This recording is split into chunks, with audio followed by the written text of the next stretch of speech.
이 영상에 주목해주세요. 지금 보시는 것은 우크라이나 드론이 러시아 영토 깊숙이 들어가 비행 중인 적외선 촬영 영상입니다. 이제 카메라가 가까이 다가갈 때 주목해보세요. 동체와 날개에 퍼져 있는 저 어두운 점들이 보이시나요? 저것들은 구멍입니다. 수십 개나 됩니다. 이 드론은 피격됐습니다. 맞았어요. 대공포에 맞았는지 지상에 있던 러시아 병사가 위로 소총을 난사한 건지 아니면 둘 다인지는 확실히 알 수 없습니다. 하지만 중요한 건 다음과 같습니다. 그 드론은 떨어졌어야 했어요. 대부분 드론이 추락했을 거예요. 이 녀석 아니에요. 계속 똑바로 안정적으로 날아요. 마치 저 구멍들이 아무 의미도 없는 것처럼요. 정말 말도 안 돼요. 이건 두 번, 세 번 연속으로 보면서 내가 뭘 보고 있는지 이해하려고 하는 그런 영상이에요. 왜냐하면 이런 물체는 전 세계 어느 공군 매뉴얼을 봐도 땅에 산산조각 나서 떨어져 있어야 하거든요. 그렇지 않아요. 저건 날아요. 이 영상이 퍼졌을 때 반응은 모두 한결같았어요. 댓글이 쏟아졌어요. 저건 야수야. 스위스 치즈처럼 보이지만 계속 날고 있어요. 아무렇지 않게 대공포 세례도 버텨냈어요. 하지만 그 뒤에 숨겨진 이야기는 방금 본 것보다 훨씬 더 이상해요. 왜냐하면 이 드론은 존재해서는 안 되는 것이기 때문이죠. 그리고 이 드론이 어떻게 존재하게 되었고 왜 이런 일을 할 수 있는지 이해하려면 불편한 질문을 해야 합니다. 서방의 군사 분석가들 중 거의 아무도 공개적으로 답하고 싶어 하지 않는 질문입니다. 그리고 만약 현대전에서 더 부유한 쪽이 우위를 잇는다면 어떻게 될까요? 이 드론의 이름은 E300 엔터프라이즈입니다. 그리고 여기서부터 아무도 예상하지 못한 부분이 시작됩니다. 왜냐하면 E300은 군수산업의 거대 기업이 설계한 것이 아니기 때문입니다. 기밀 연구소에서 나온 것도 아니고 수십억 달러가 투자된 우크라이나 정부 프로그램에서 탄생한 것도 아닙니다. 이 드론은 2018년에 설립된 작은 회사인 에어로드론에서 제작되었습니다. 그리고 전쟁 전에는 에어로드론이 무기를 만들지 않았습니다. 군사 장비도 만들지 않았고 심지어 정찰 드론조차 만들지 않았습니다. 에어로드론은 농업용 드론을 만들었습니다. 농작물의 농약을 살포하는 그런 드론이었습니다. 그 회사는 너무나도 알려지지 않아서 우크라이나에서도 존재를 아는 사람이 거의 없었습니다. 그 회사의 제품들 자체도 시장이 없었습니다. 국내에서도 해외에서도 마찬가지였습니다. 그리고 바로 이 작고 잊혀지고 주목받지 못했던 회사가 결국 이 전쟁 전체에서 가장 강인하고 가장 위험한 드론 중 하나를 만들어냈습니다. 더 황당한 점은 이 애초에 새로 설계된 게 아니라는 것입니다. 사실 그것은 개조판입니다. 기본은 스카이레인저 스위프트라는 민간 소형 비행기입니다. 스포츠용 초경량 비행기죠. 아마추어 조종사들이 주말에 비행할 때 사용하는 그런 종류의 비행기입니다. 우크라이나인들은 소형 경비행기를 가져다가 조종사를 빼고 전자장비와 폭발물을 가득 채운 다음 러시아 안쪽으로 1700km를 날려보냈습니다. 왜 이런 일이 일어났는지 이해하려면 전쟁의 시작으로 돌아가야 합니다. 2022년 2월 러시아가 우크라이나를 침공했을 때 우크라이나인들은 엄청난 문제에 직면해 있었습니다. 그들은 러시아를 깊숙이 공격할 방법이 없었습니다. 우크라이나는 포병 전력, 단거리 미사일, 전선에서 사용할 전술 드론은 있었지만 러시아 영토 한 수백, 수천 킬로미터 떨어진 목표물을 타격할 수 있는 무기는 거의 없었습니다. 서방 동맹국들은 그 임무를 수행할 수 있는 장거리 미사일을 보유하고 있었지만 그 무기들을 제공하길 거부했습니다. 그리고 마침내 무기를 제공했을 때조차 사용에 제한을 뒀습니다.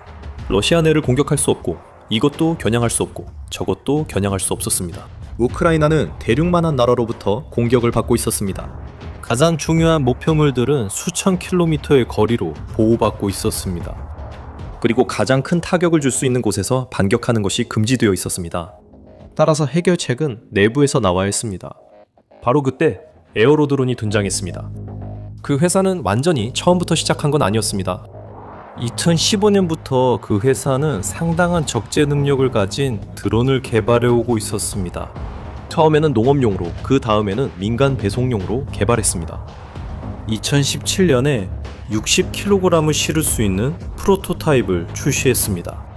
그리고 이 경험은 누구도 전쟁을 생각하기 몇 년 전부터 있었던 것으로 결국 회사가 가진 가장 소중한 자산이 되었습니다.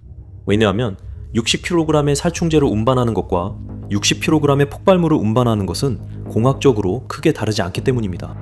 전쟁이 시작되자 에어로드론은 기존 기술을 활용해 확장했습니다.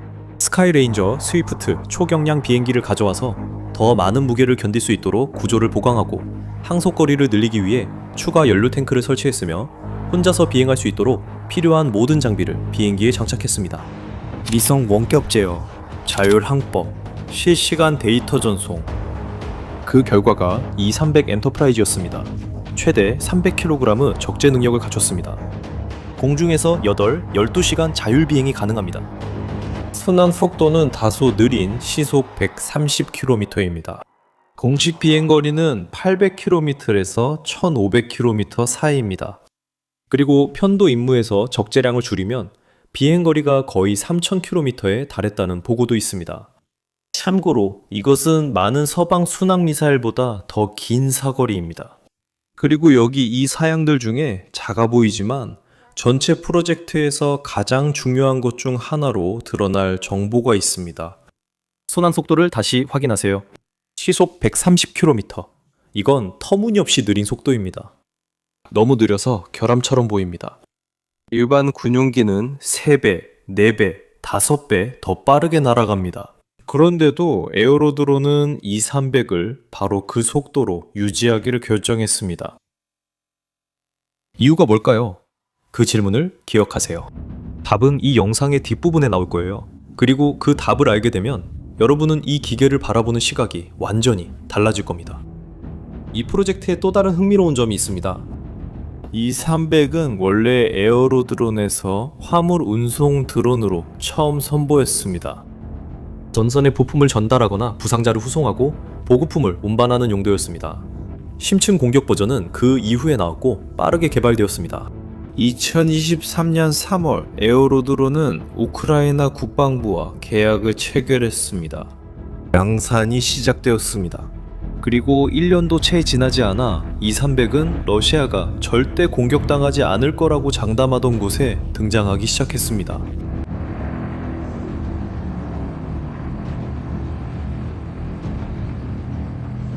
(2024년 4월 2일) 타타르스탄, 러시아.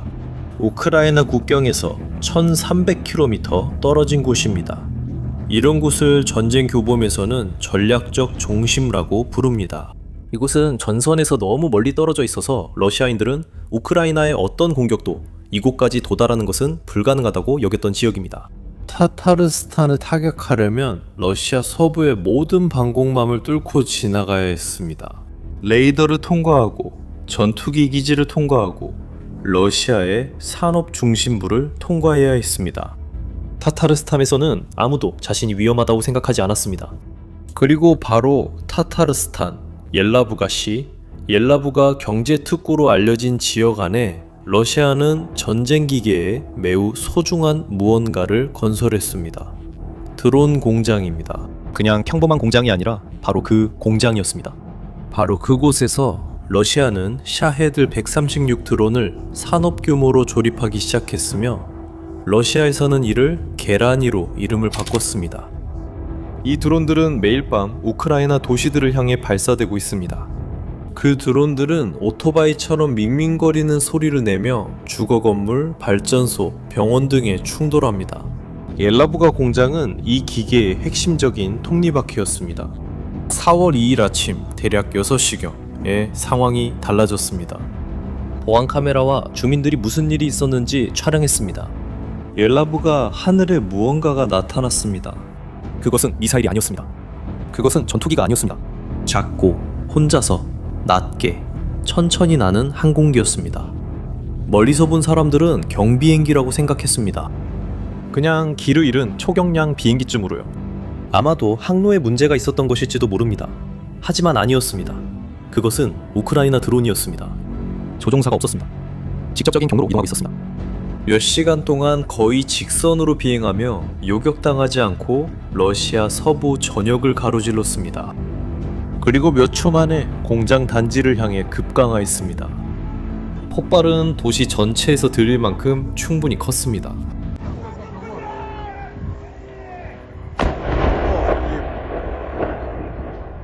이 전쟁 역사상 처음으로 러시아가 국경에서 1000km 이상 떨어진 곳에서 공격을 받았습니다.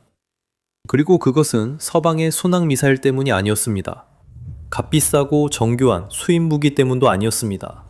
겉보기에는 그냥 소형 경비행기처럼 보이는 무언가 때문이었습니다. 이 작전은 우크라이나 군정보국이 자신들의 소행이라고 밝혔습니다. 그리고 우크라이나 정부는 한 가지를 꼭 강조했습니다. 서방국기는 전혀 사용되지 않았다고 했습니다. 모든 것이 국내에서 제작된 것이고 우크라이나 기술이었습니다. 1300km를 날아간 드론도 마찬가지였습니다. 그 드론은 민간 초경량 항공기를 무기로 개조한 것이었습니다. 일부 오픈소스 분석에서는 그것이 E300 엔터프라이즈 기종과 일치한다고 확인했습니다. 다른 분석에서는 에어로프락트 A21을 기반으로 한 유사 모델로 보기도 했습니다. 어쨌든 이런 종류의 플랫폼, 즉 민간 항공기를 장거리 무기로 개조한 것이 러시아 내륙 깊숙한 곳에 목표물을 타격한 것은 이번이 처음이었습니다. 그리고 E300은 이 새로운 범주의 가장 잘 알려진 대표주자가 되었습니다. 옐라부가에 대한 공격은 시작에 불과했습니다. 그 후 몇 주 동안 러시아는 자신들의 안전지대가 끝났다는 사실을 알게 되었습니다. 그 이후 등장한 E300과 다른 우크라이나 장거리 드론들이 러시아 영토 깊숙한 곳까지 도달하기 시작했습니다. 손댈 수 없다고 여겨졌던 옐라부가 공장에 반복적으로 공격 대상이 되었습니다. 그 공장은 2025년 5월에 다시 공격을 받았고 2025년 6월에도 또다시 공격을 받았습니다.